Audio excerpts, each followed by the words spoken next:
I trusted him so completely that I almost threw away the most important piece of evidence I'd ever collected. Almost deleted the one recording that would save my sanity and expose the truth that had been eating me alive for months. But I'm getting ahead of myself.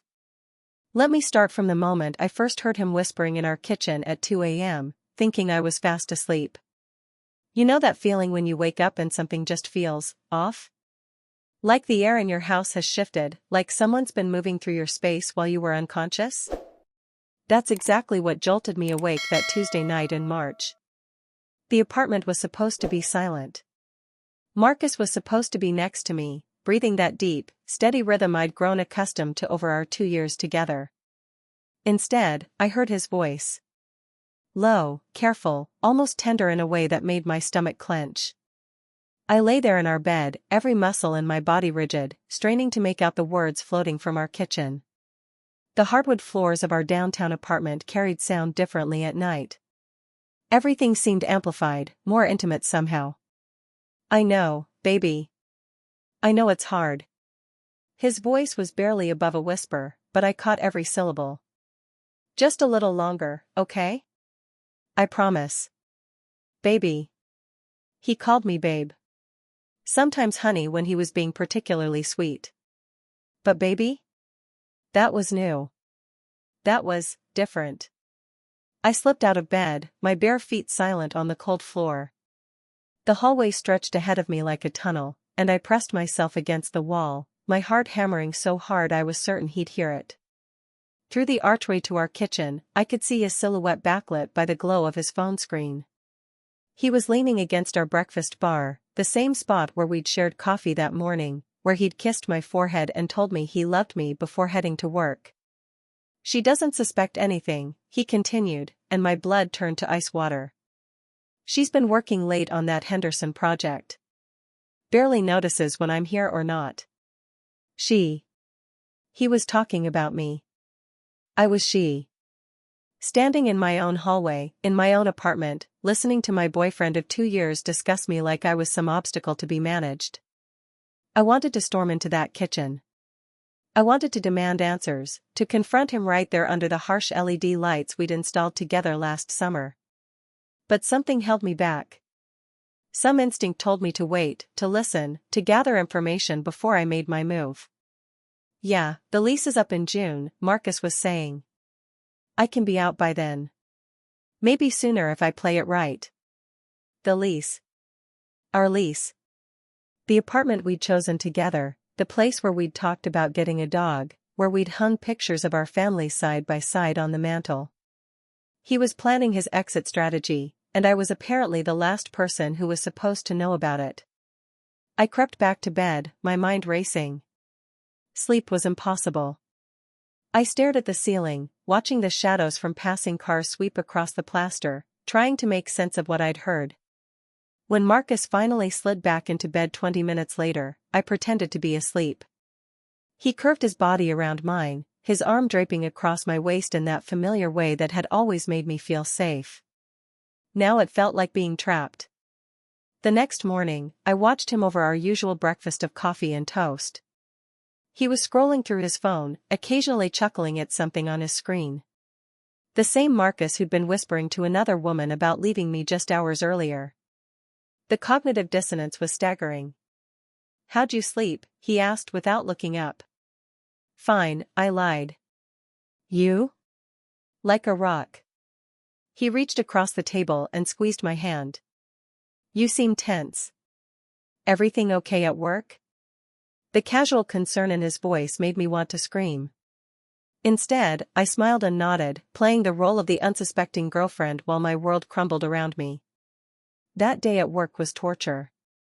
I sat in my cubicle at the marketing firm, staring at campaign briefs and budget spreadsheets, but all I could think about was that phone call. Who was she? How long had this been going on? And more importantly, why was he still sleeping in my bed, eating my food, using my Netflix account while actively planning to abandon me? I found myself analyzing every interaction we'd had over the past few months. The times he'd stayed late at the gym. The weekend he'd gone to visit his college buddy in Chicago. The way he'd started putting his phone face down when we were together. Red flags that I'd dismissed as paranoia were suddenly blazing sirens. But here's the thing about gaslighting, and I didn't even know that's what it was called yet. It doesn't happen all at once. It's a slow erosion, like water wearing away stone. By the time you notice the damage, the foundation is already compromised. When I brought up the phone call that evening, Marcus looked at me with such genuine confusion that I almost believed I'd imagined the whole thing. What phone call? He was chopping vegetables for dinner, his movements casual and rhythmic. Zoe, I went to bed right after you did. I think you might have been dreaming. I heard you in the kitchen, I insisted. You were whispering to someone. He set down his knife and turned to face me fully, his expression shifting to concern. Babe, you've been stressed lately. The Henderson project has you working crazy hours. Sometimes when we're exhausted, our minds play tricks on us. The way he said it, so gentle and caring, made me doubt myself. Had I dreamed it? The memory felt so vivid, but sleep deprivation could do strange things to your perception. I'd been pulling late nights at the office, surviving on caffeine and determination. I know what I heard, I said, but even as the words left my mouth, they sounded less certain. Marcus stepped closer, cupping my face in his hands. I love you, Zoe. I'm not going anywhere. If you're feeling insecure about something, we can talk about it. But I promise you, there's no one else. There's never been anyone else. His eyes were so sincere, so full of what looked like genuine love and concern. This was the Marcus who'd held me through my grandmother's funeral, who'd surprised me with homemade soup when I had the flu, who'd spent 3 hours helping me assemble a bookshelf from IKEA without losing his temper once. I wanted to believe him. God, I wanted to believe him so badly. But 3 nights later, it happened again. This time I was ready. I'd been lying awake for hours, my phone on silent next to me, the voice recording app already open. When I heard the soft creak of the bed as he got up, I forced my breathing to remain deep and even. The whispered conversation was longer this time. More detailed. More devastating. I'm trying to let her down easy, his voice drifted through the darkness. She's not a bad person.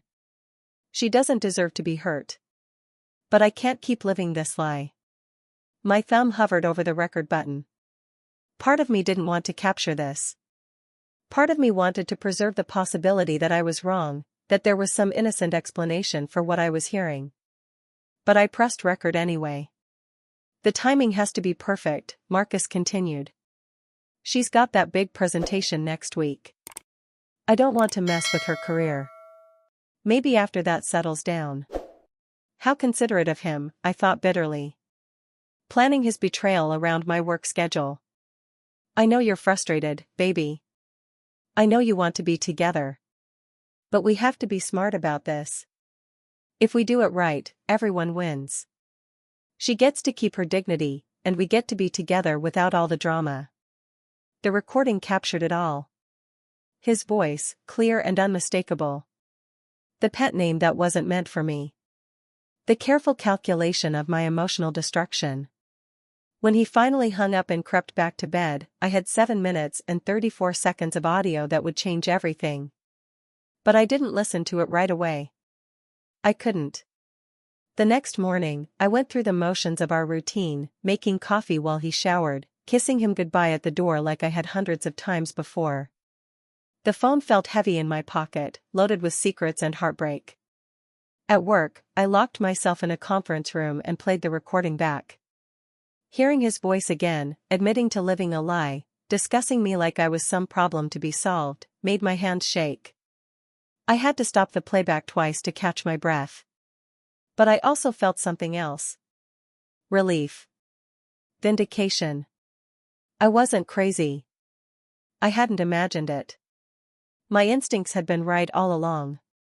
That evening, I confronted him again. This time, I was armed with proof. We need to talk, I said as soon as he walked through the door. He must have heard something in my voice because his casual smile faltered. What's going on? You had another phone call last night. Zoe, we've been through this. You're having dreams. I recorded it. The words hung in the air between us like a blade. Marcus went very still, his face cycling through a series of expressions: confusion, realization, panic, and finally, anger. "You recorded me?" His voice was sharp now, all pretense of gentle concern gone. "What kind of person does that?" That's psychotic behavior, Zoe." And there it was. The deflection. The blame shifting. Instead of addressing what he'd said, he was attacking me for having the audacity to document his betrayal. "Play it," I said, holding up my phone. "I'm not going to validate this paranoid behavior by." "Play it, Marcus. Or I will." The silence stretched between us. I could see him calculating, trying to figure out how to spin this, how to make me the villain in a story where he was cheating on me with another woman. Finally, he sank onto our couch, the same couch where we'd watched movies together, where he'd told me he loved me for the first time. "It's not what you think," he said. "Then explain it to me."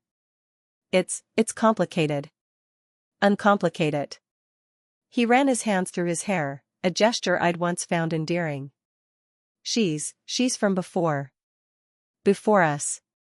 We have history.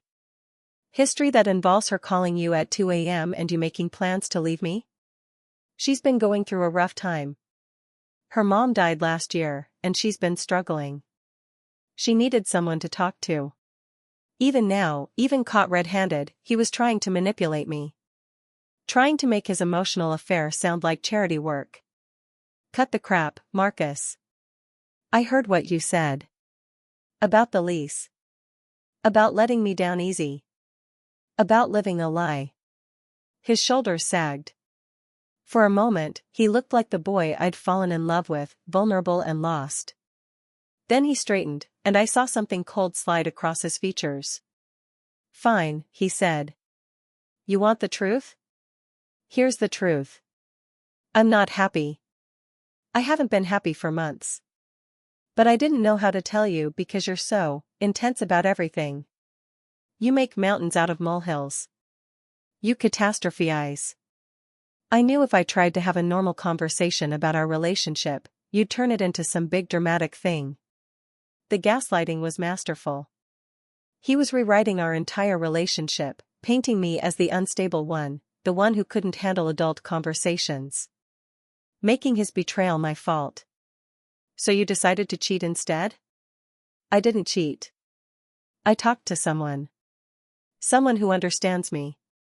Someone who doesn't analyze every word I say looking for hidden meaning. Someone you call baby while you're planning to leave me. Sarah and I have been friends since college. We dated briefly back then. She knows me better than anyone. Sarah. Now she had a name. Now she was real. Are you in love with her?"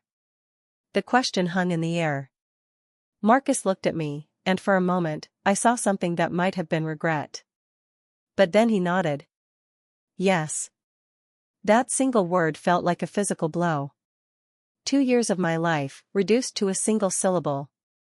All those plans we'd made, all those lazy Sunday mornings, all those conversations about the future, and he'd been in love with someone else. "How long?" I asked. "It doesn't matter. It matters to me. She reached out a few months ago. After her mom died. We started talking again, and things just developed naturally. Naturally. Like I was some kind of obstacle to the natural order of things." "So what now?" I asked. "You move out, move in with Sarah, and we pretend like the last 2 years never happened?" I hoped we could be mature about this. Remain friends. You're a good person, Zoe. You deserve someone who can love you the way you need to be loved. The condescension in his voice was breathtaking.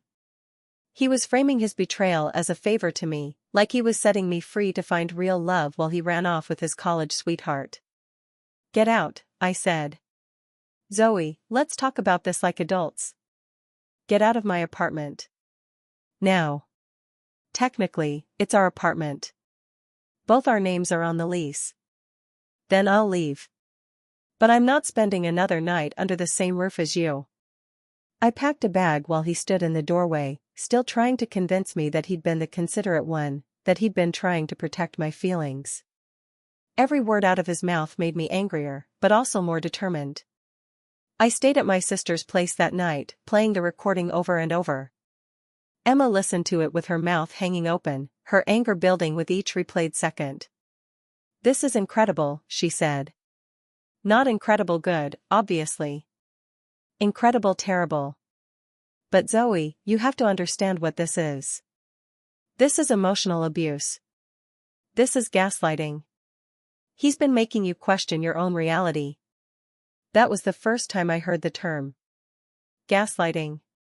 Named after an old movie where a husband systematically manipulates his wife into thinking she's going insane. It was exactly what Marcus had been doing to me, making me doubt my own perceptions, my own memories, my own sanity. "You should post this," Emma said. "Post what?" "The recording. Make it public. Let people hear what gaslighting actually sounds like." I laughed, but it came out bitter. "I can't post a private recording of my boyfriend online. That's revenge stuff." "Is it? Or is it education? How many other women are going through exactly what you're going through? How many other people are being told they're crazy when they know something's wrong?" The idea terrified me. Making my private pain public, opening myself up to judgment and criticism. But it also sparked something in me. A sense of purpose, maybe. A way to turn my betrayal into something meaningful. I spent the weekend thinking about it. Marcus texted me a few times, apologizing for how things had gone down, asking if we could talk. I didn't respond. I was done being manipulated. Monday morning, I made a decision. I created a new social media account, no personal information, just a simple username, TruthTeller2024. I uploaded the recording with a simple caption, "For everyone who's been told they're imagining things. You're not crazy. Trust your instincts." I expected maybe a few dozen listens. Maybe some supportive comments from friends who stumbled across it. What I got was a viral explosion that changed my life. Within hours, the recording had thousands of plays. The comments section filled with stories from people who'd experienced similar situations.